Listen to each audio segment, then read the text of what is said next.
everyone, this is me, Kasak Benchali. ഒരിക്കൽ കൂടി പുതിയ വീഡിയോ വ്ലോഗിലേക്ക് എല്ലാവർക്കും സ്വാഗതം. ഇന്ന് ഞാൻ പറയാൻ പോകുന്നത് വളരെ പ്രധാനപ്പെട്ട ഒരു കാര്യത്തെക്കുറിച്ചാണ്.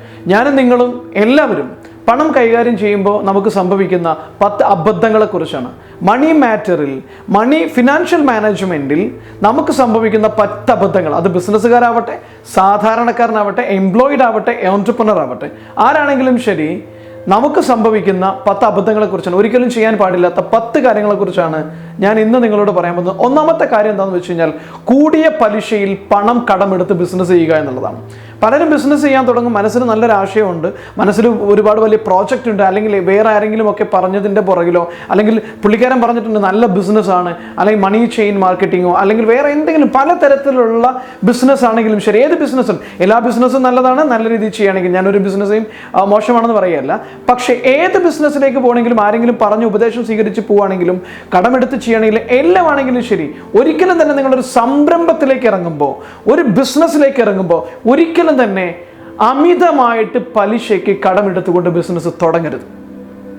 സാധാരണ രീതിയിൽ നിങ്ങൾക്ക് മാനേജ് ചെയ്യാൻ പറ്റുന്ന ഒരു പലിശയ്ക്ക് മാത്രമൊക്കെ പണം എടുക്കുക, ആവശ്യമുണ്ടെങ്കിൽ മാത്രം കടമെടുക്കുക.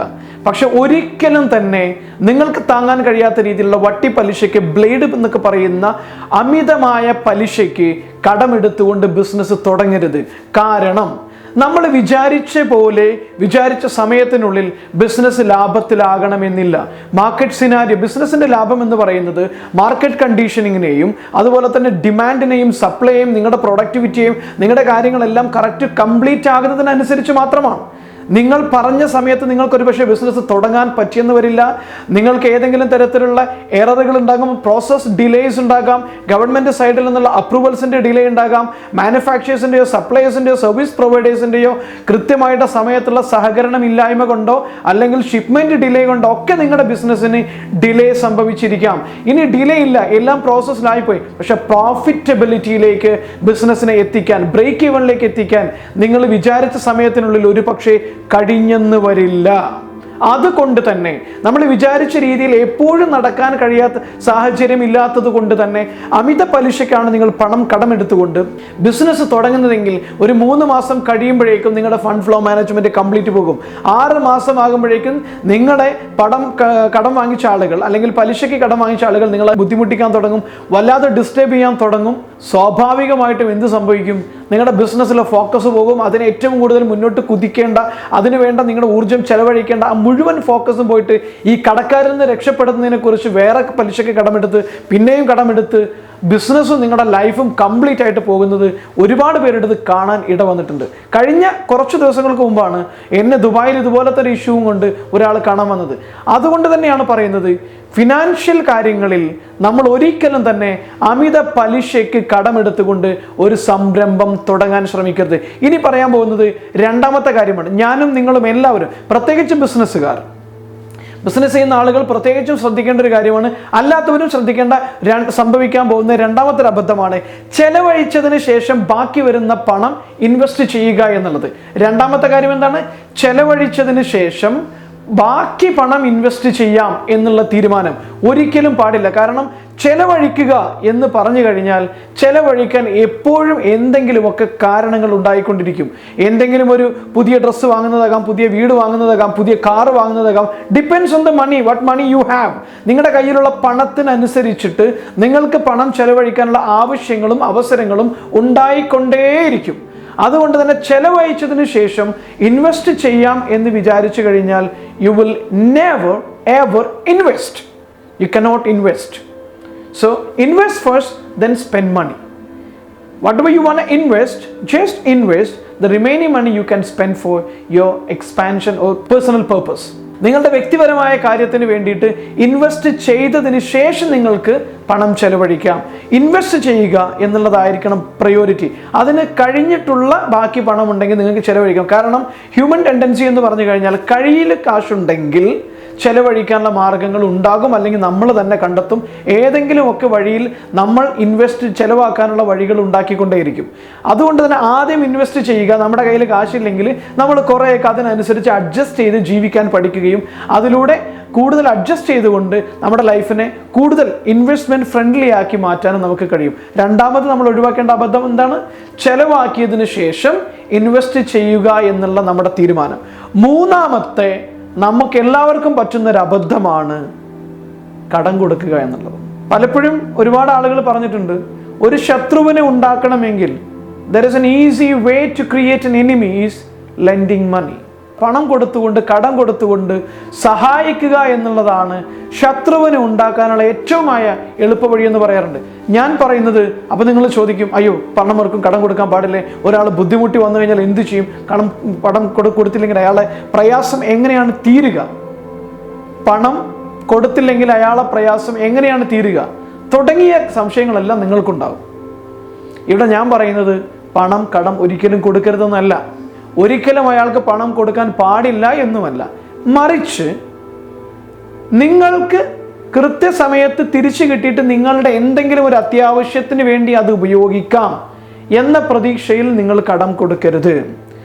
ആ പണം തിരിച്ചു കിട്ടിയിട്ട് വേണം എൻ്റെ മകളെ കല്യാണം കഴിക്കാൻ, അല്ലെങ്കിൽ ആ പണം തിരിച്ചു കിട്ടിയിട്ട് വേണം എൻ്റെ വീടിൻ്റെ പണി പൂർത്തിയാക്കാൻ, ആ പണം തിരിച്ചു കിട്ടിയിട്ട് വേണം എൻ്റെ മകൻ്റെ അഡ്മിഷൻ. ഇതൊക്കെ ഇമ്പോർട്ടൻ്റാണ്, വളരെ നെസസിറ്റിയാണ്. ഇത് നടക്കാതിരിക്കാൻ പറ്റില്ല.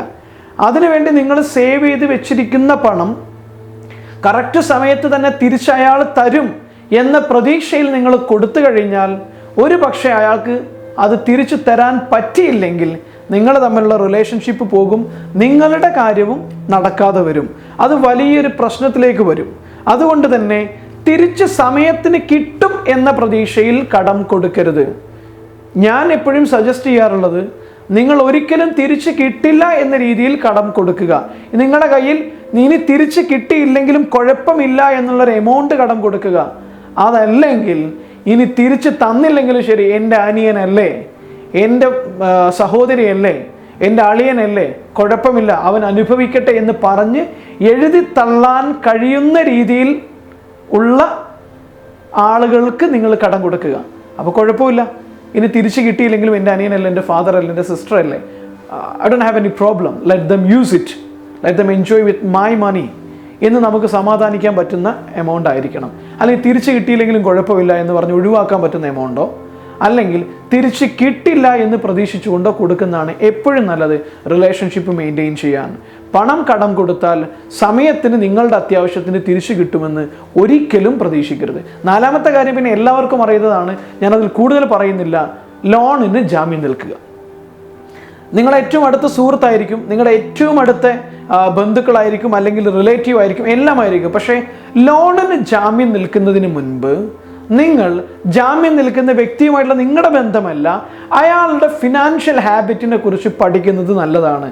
ധാരാളം ചെലവഴിക്കുന്ന ശീലമുള്ള ആളാണോ, കയ്യിൽ പണം വന്നു കഴിഞ്ഞാൽ അത് യാതൊരു ലയബിലിറ്റിയെക്കുറിച്ചും ബോധ്യമില്ലാതെ ഉള്ളതെല്ലാം ചെലവാക്കി ശീലിക്കുന്ന, അടിച്ച് പൊളിച്ച് ആർഭാടം ജീവിക്കുന്ന ശീലമുള്ള ആളാണോ, കടം വാങ്ങിച്ചു കഴിഞ്ഞാൽ മുൻപ് ലോൺ എടുത്ത സമയത്തൊക്കെ കൃത്യമായിട്ട് അടക്കുന്നതിന് വളരെ ഇമ്പോർട്ടൻസ് കൊടുക്കുന്ന ആളാണോ എന്നൊക്കെ നോക്കി വ്യക്തിയെ മനസ്സിലാക്കി, ഞാൻ പറഞ്ഞല്ലോ, നിങ്ങളും അയാളും തമ്മിലുള്ള ബന്ധമല്ല നോക്കേണ്ടത്, അയാളുടെ ഫിനാൻഷ്യൽ ഹാബിറ്റ് മനസ്സിലാക്കിയിട്ട് അഥവാ അത്യാവശ്യമാണ്, വേറൊരു നിവൃത്തിയില്ലെങ്കിൽ നിങ്ങൾക്ക് ജാമ്യം നിൽക്കാം. പക്ഷെ ഞാൻ ആദ്യം പറയുന്നത് ജാമ്യം നിൽക്കരുത് എന്നാണ്. കാരണം നിങ്ങൾക്ക് അതിനെ മാനേജ് ചെയ്യാനുള്ള, പുള്ളി അടച്ചില്ലെങ്കിൽ നിങ്ങൾക്ക് ആ ലോണിനെ മാനേജ് ചെയ്യാനുള്ള കാശ് റോൾ ചെയ്യാൻ നിങ്ങളുടെ കയ്യിലുണ്ടെങ്കിൽ മാത്രമേ നിങ്ങൾ ജാമ്യം നിൽക്കാവൂ.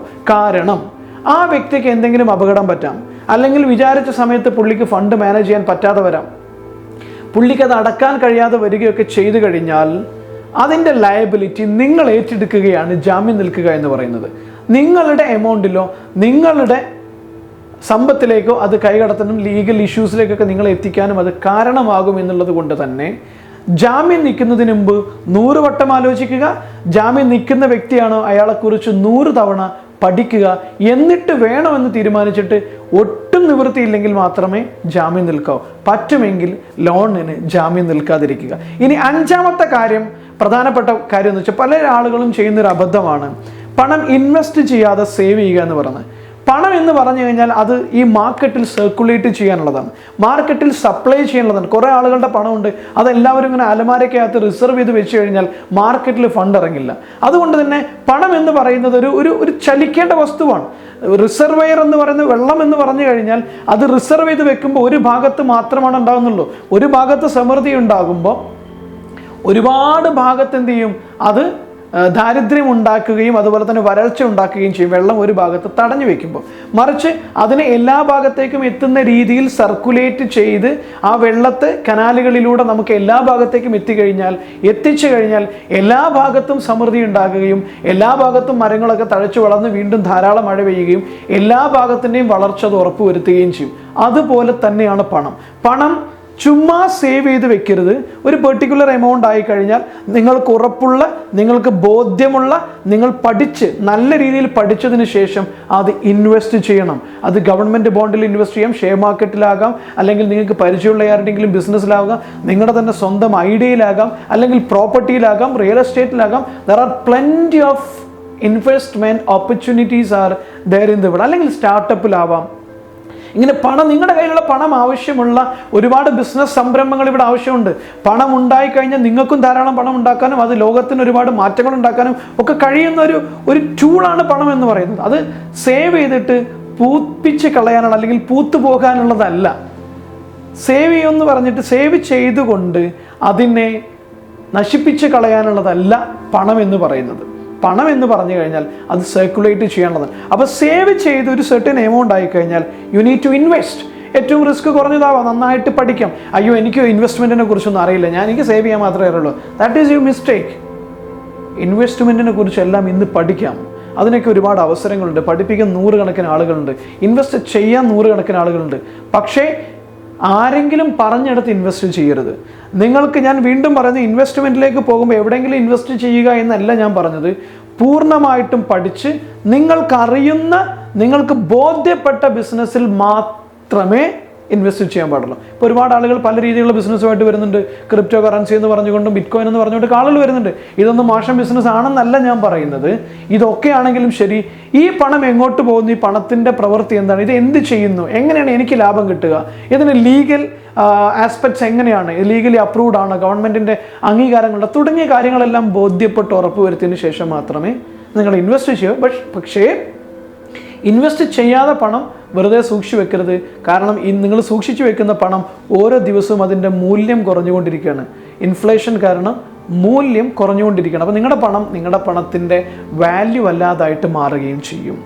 ഈ വീഡിയോയുടെ ദൈർഘ്യം വളരെ കൂടുതലായതുകൊണ്ട് തന്നെ ഒരു വീഡിയോയിൽ ഈ 2 ഭാഗങ്ങളും ഉൾപ്പെടുത്തുന്നില്ല. ആദ്യത്തെ ഫിനാൻഷ്യൽ പ്ലാനിങ്ങിൽ നമുക്ക് സംഭവിക്കുന്ന 5 അബദ്ധങ്ങൾ, ഫിനാൻഷ്യൽ മാനേജ്മെൻറ്റിൽ സംഭവിക്കുന്ന ആദ്യത്തെ 5 അബദ്ധങ്ങൾ മാത്രമാണ് ഈ വീഡിയോയിൽ ഉൾപ്പെടുത്തുന്നത്. അടുത്ത വീഡിയോയിൽ ബാക്കി ഭാഗങ്ങളും കൂടി ഉൾപ്പെടുത്തിയിട്ട് ചെയ്യുന്നതാണ്. നിങ്ങളുടെ ലൈഫ് ചേഞ്ച് ചെയ്യാൻ വേണ്ടിയിട്ട്, നിങ്ങളുടെ ഫിനാൻഷ്യൽ ബ്ലൂ പ്രിൻറ്റ് ചേഞ്ച് ചെയ്യാൻ വേണ്ടിയിട്ട് നിങ്ങൾ ആഗ്രഹിക്കുന്നുവെങ്കിൽ ലോകത്തിൻ്റെ വിവിധ ഭാഗങ്ങളിൽ നടക്കുന്ന ബെഞ്ചാലി ലൈഫ് ഇൻ്റർനാഷണലിൻ്റെ ലൈഫ് ചേഞ്ചിങ് പ്രോഗ്രാമുകളിലേക്ക്, ബിസിനസ് പ്രോഗ്രാമിലേക്ക്, ലീഡർഷിപ്പ്, പബ്ലിക് സ്പീക്കിംഗ് പ്രോഗ്രാമിലെല്ലാം നിങ്ങൾക്ക് പങ്കെടുക്കാവുന്നതാണ്. ഈ അടുത്ത ദിവസങ്ങളിൽ ഓഗസ്റ്റ് 3-നും 4-നും കണ്ണൂരിൽ വെച്ച് നടക്കുന്ന പബ്ലിക് സ്പീക്കിംഗ് ട്രെയിനിങ്ങും സെൽഫ് മാസ്റ്ററിയിൽ നിങ്ങൾക്ക് അറ്റൻഡ് ചെയ്യാം. അതുപോലെ തന്നെ ഓഗസ്റ്റിൽ ഖത്തറിൽ നടക്കുന്ന പ്രോഗ്രാംസ് ഉണ്ട്, ദുബായിൽ നടക്കുന്ന പ്രോഗ്രാംസ് ഉണ്ട്, മലപ്പുറത്ത് നടക്കുന്ന പ്രോഗ്രാംസ്, നിങ്ങളുടെ എല്ലാ അടുത്ത നഗരങ്ങളിലും ഞങ്ങളുടെ പ്രോഗ്രാമുകളുണ്ട്.